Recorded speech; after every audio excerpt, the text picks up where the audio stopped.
बुद्धं पूजयामि इमाय धम्मां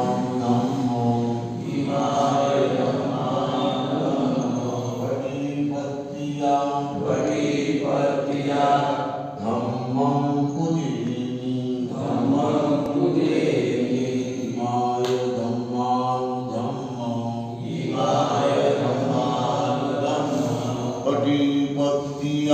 वटिपत्या संघं पूजयामि अत्थायमाय धम्मं पूजयामि दीनिना पुय्यकम्मेन मामे बाल समागमो सतं समागमो होतु याव निब्बानपत्त्या देवो वसतु कालेन सत्सम्पत्ति हेतु च हितो भवतु लोको च राजा भवतु धम्मिको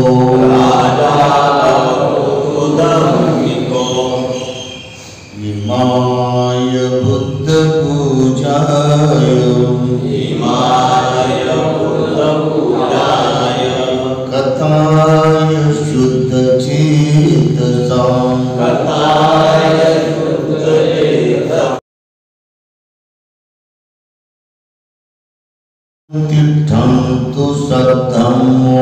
तिष्ठन्तु सद्धम्मो लोको भुङ्क्तु सुखी सदा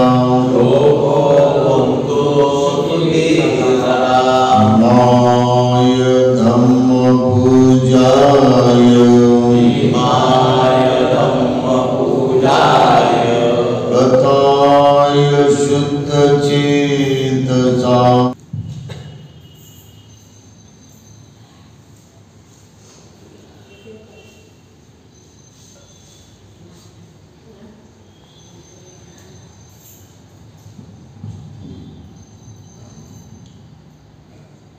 मानव जन्मामध्ये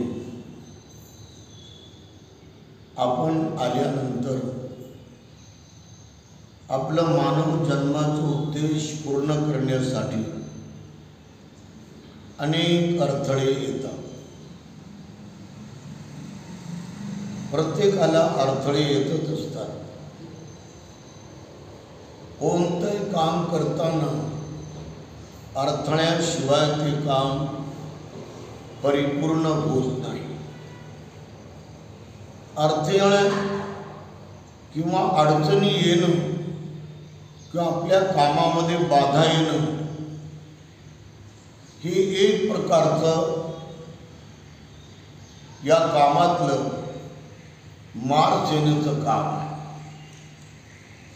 आपलं मन आहे, आपलं मन जर निर्मळ करायचं, आपलं मन परिपूर्ण निष्पाप करायचं, आपलं मन विकार विरहित करायचंय, तर आपल्याला अडथळे येणार नाही का? निश्चित आपल्याला आपल्या स्वतःच्या अंतर्शुद्धीला जागवण्यासाठी 5 प्रकारचे अडथळे येतात. त्याला तथागत म्हणतात निवरण. उच्च भाषेमध्ये त्याला जहर म्हणतात. अतिशय उच्च भाषा, ज्याला सम्यक संबोधीची उच्च अशी भाषाशैली म्हणतात, त्याला जहर म्हणतात. हे 5 प्रकारचे अडथळे आपण समजून घेतली पाहिजे. आज आपण सर्व काही अडथळे पाहणार नाही, परंतु एक अडथळा आपण आज त्याचं काही विश्लेषण इथे जाणून घ्यायचं आहे. कोणते 5 आहेत? पहिला आहे कामराग, दुसरा आहे आळस किंवा सुस्ती किंवा कंटाळा, आणि तिसरा आहे द्वेष, आणि चौथा आहे अस्वस्थ मन किंवा उद्विग्न मन, उदास झालेलं मन, आणि 5वा आहे अडथळा डाऊटफुल माइंड, म्हणजे संशयपूर मन. आपण जे काही अडथळे 5 आपल्याला निर्मळ मन ते होत देत नाही, ते निष्पाप मन लवकर होत देत नाही. निर्विकार मनाला सर्वात मोठा त्रास या 5 अडथळ्याचा आहे. हे आपल्या सर्वांचे 5 दुश्मन आहे. हे मनाचे दुश्मन आहे. आणि या दुश्मनाला तुम्हाला कसं नष्ट करायचं हे तुम्ही वेगवेगळ्या प्रकारच्या धम्मकलेचं पालन करून तुम्ही त्याला मुळासकट बाहेर काढलं पाहिजे. किंवा पहिला अडथळा आपण या ठिकाणी बघूया, आणि तो म्हणजे द्वेष बुद्धी. सर्वात मोठा अडथळा आहे ध्यानामध्ये द्वेष बुद्धी. द्वेष बुद्धीला आपण विरोध करणारी बुद्धी म्हणतो. द्वेष बुद्धीला आपण तिरस्कार करणारी बुद्धी म्हणतो, घृणा करणारी बुद्धी, किंवा त्याचा परिपूर्ण आपण अभेर करायचा निगेटिव्ह माइंड. भावाभावात, नातेवाईकामध्ये, गणगोत्रामध्ये, सासूसुनामध्ये असा थोडा थोडा द्वेष राहतो. ती सून म्हणते आमची सासू चांगलीच नाही, आणि सासू म्हणते आमची सून बराबर वागतच नाही. हे मोठा भाऊ म्हणतो की हे आमचा छोटा भाऊ चांगलाच नाही, आमची आज्ञाच मानत नाही, आम्हाला भावच देत नाही. कोणत्याही ठिकाणी अडथळा हा राहतो, थोडा थोडा अडथळा येतोच तो. परंतु आपलं अंतर्मन परिपूर्ण पवित्र होण्यासाठी, निर्मळ होण्यासाठी या द्वेषाचा अडथळा सर्वात मोठा आहे. आणि म्हणून भगवंतांनी या अडथळ्याला कसं दूर करायचं याबद्दल वर्णन केलेलं आहे. एखाद्या गोष्टीवरून जर आपलं भिरकलं किंवा बातचीतवरून किंवा वादिवादावरून किंवा पदावरून किंवा वेगवेगळ्या प्रकारच्या प्रतिष्ठेवरून किंवा वेगवेगळ्या प्रकारच्या मोठेपणावरून तर लोक हटकून बाजूला राहतात. आणि जर जास्तच बिघडलं तर ते छोट्या कोर्टातून मोठ्या कोर्टात जातात. तेव्हा हे अत्यंत क्लेशपूर्ण अडथळा आहे. आणि या अडथळ्यामुळे आपलं जे काही ब्रेन आहे, जे मानसिक पॉवर आपला आहे, विल पॉवर, तो असा ढासळत कमजोर होत परिपूर्ण कमजोर होत होतो. आणि त्या व्यक्ती धम्म राहत नाही, नावापुरता धम्म राहतो. नावापुरतं धम्माचं वागणं, बोलणं, चालणं, भाषण करणं, वाचन करणं, चिंतन करणं एवढंच राहते. हे नावापुरतं म्हणजे निव्वळ आपल्याला बनवाबनवी असते. आपल्याला लोकांना गुमराह करायचं असते ते, आपल्याला फिरवायचं असते ते. म्हणून भगवान बुद्ध म्हणतात की कायमचा द्वेष तुम्ही बंद करा. द्वेष कुणाबद्दल शेवटच्या श्वासापर्यंत करूच नका. घृणा, तिरस्कार, जलसी हे सारे विकार आपल्याला परिपूर्ण निर्मळ होऊ देत नाही. आणि म्हणून आपण द्वेषाला कसं शांत करायचं. माझा अनुभव तुम्हाला सांगितला आहे की माझा एका व्यक्तीबद्दल फार तीव्र द्वेष होता. कदाचित तो माझ्या अविद्येमुळे असेल, परंतु तो द्वेष वाढतच गेला. 5-7 वर्ष वाढत गेलं, तो 10 वर्ष. मग मी दीर्घ शिबिराला गेलो. माझं हे दीर्घ शिबिर 20 दिवसाचं होतं आणि मी इगतपुरी धम्मगिरी विपස්සना केंद्रात गेलो. या दीर्घ शिबिरात 10 दिवस श्वासावरच ध्यान करावं लागतं. परिपूर्ण तपून तपून तपून त्याच्यावरच लक्ष द्यावं लागतं. सारं तप आपलं त्याच्यावर एकाग्र मनानं केलं पाहिजे.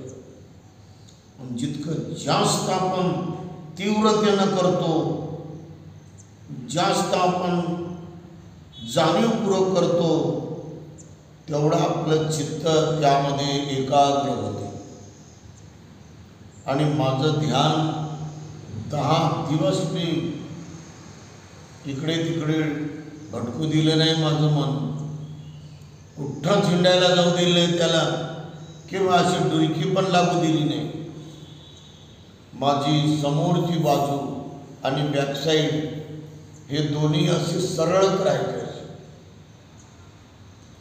आणि एवढं ध्यान चांगलं झालं. आनापानवर श्वास आला, श्वास गेला, संत श्वास आला, संत श्वास गेला असं जाणं, बारीक श्वास आला, बारीक श्वास गेला असं जाणं, एकदम सूक्ष्म श्वास आला, सूक्ष्म श्वास गेला, रस्व श्वास आला, रस्व श्वास गेला. कधी कधी लांब श्वास घेत होतो, लांब श्वास घेतला, लांब श्वास सोडला, असं जाणत मन एकाग्र राहिलं. उठताना, बसताना, चालताना, खाताना, पिताना पाणी, चावताना, गिळताना नाही, झोपताना नाही, श्वासावरच.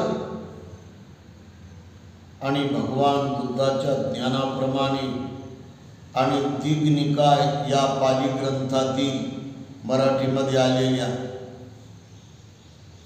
सती पठाण सुक्तामध्ये जसं भगवंताने सांगितलं तसं 10व्या दिवशी बरोबर 1:52 माझ्या मनातला पेटत राहणारा द्वेष एकदम विझून गेला. आता कायमचाच गेला. आणि याचं मुख्य कारण आनापानसती.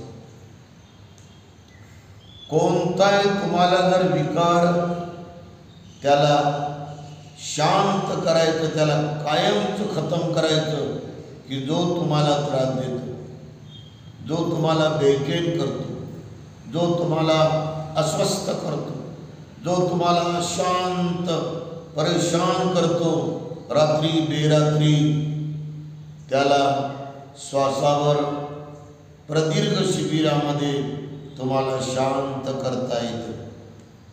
हा एकच उपाय आपल्याला भगवान बुद्धाच्या धम्मामध्ये करायला मिळतो. ज्यांनी हे केलेलं आहे त्यांना फळं मिळाली. आणि या मार्गामुळे आपल्याला अरहंत प्राप्त होते.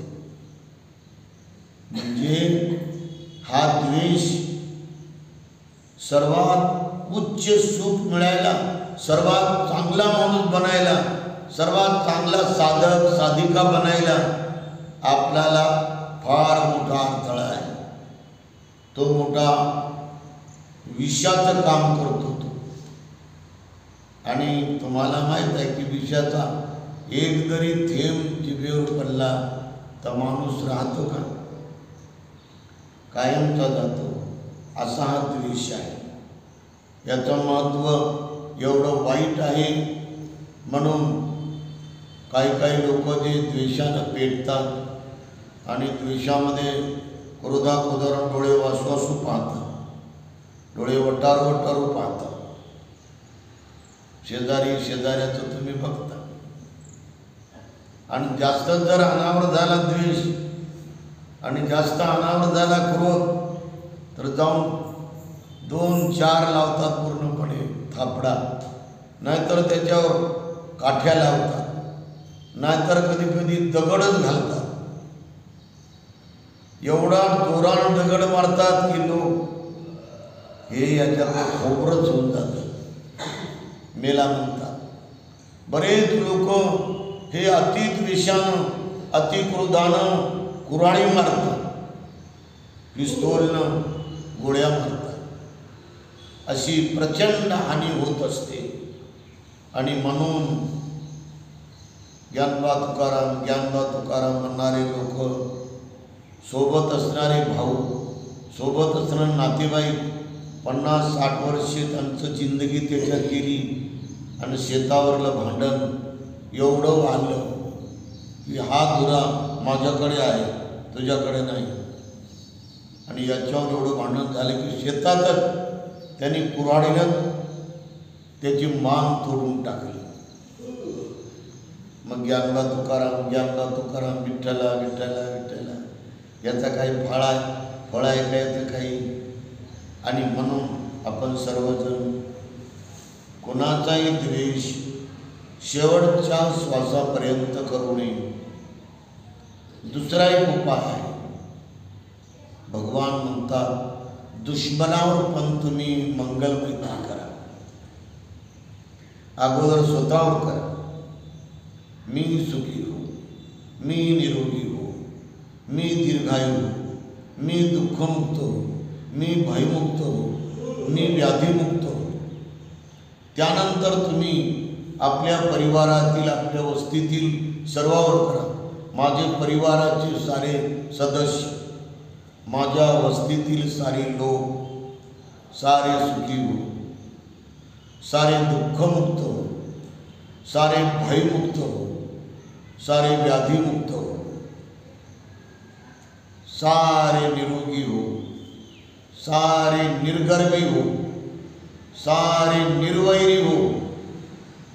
भगवान म्हणतात आता पूर्व दिशेकडले लोक, पश्चिम दिशेकडले लोक, मनुष्य आणि प्राणी, दक्षिण दिशेकडले लोक आणि उत्तर दिशेकडले लोक, आणि मग उपदिशा, वायव्य, ईशान्य, आग्नेय, नैऋत्य. आणि भगवान म्हणतात वरची दिशा आणि खालची दिशा.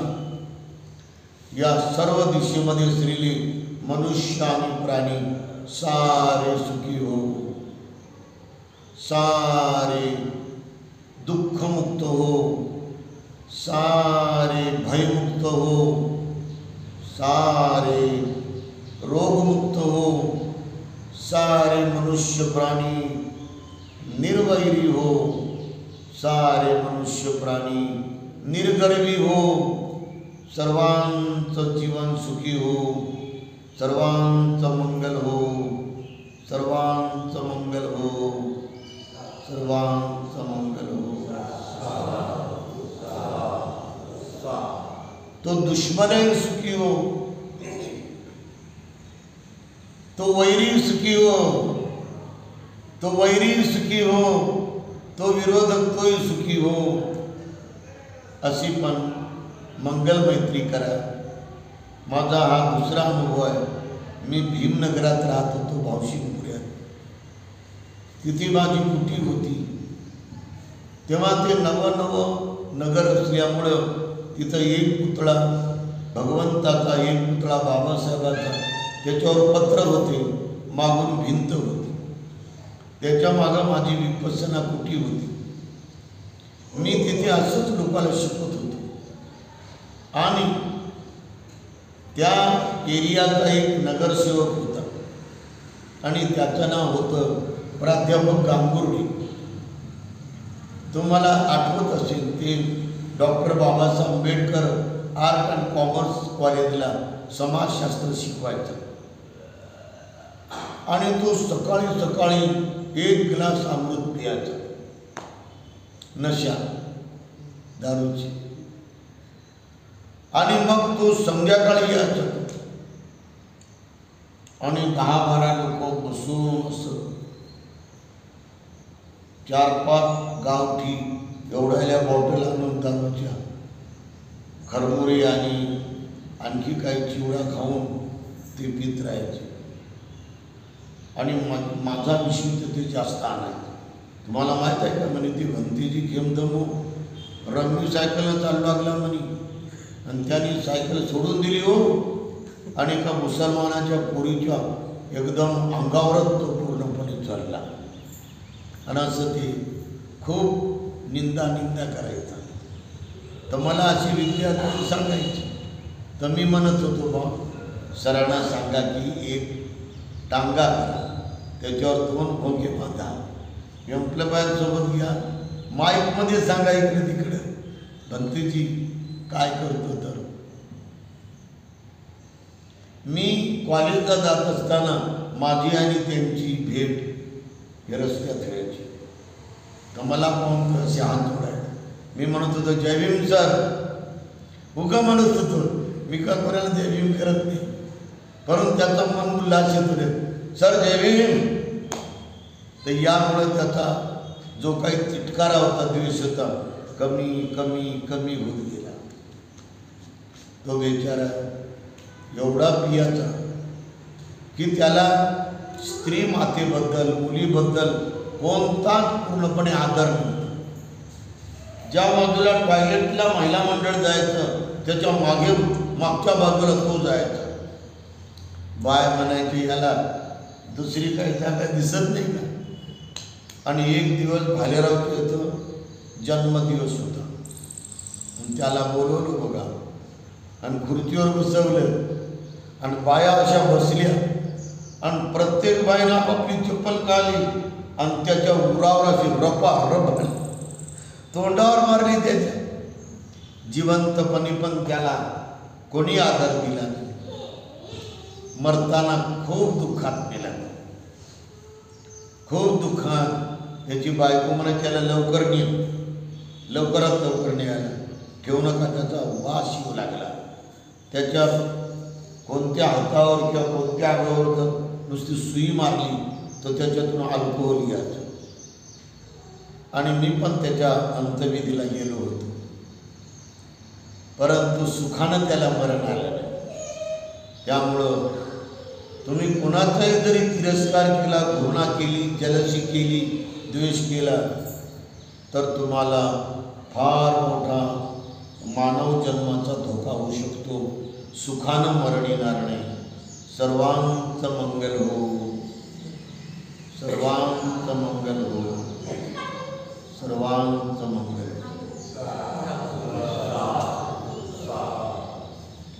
मला भावशिंगपुऱ्यात निघायचं 9 वाजता, म्हणून मी खतम केलेलं.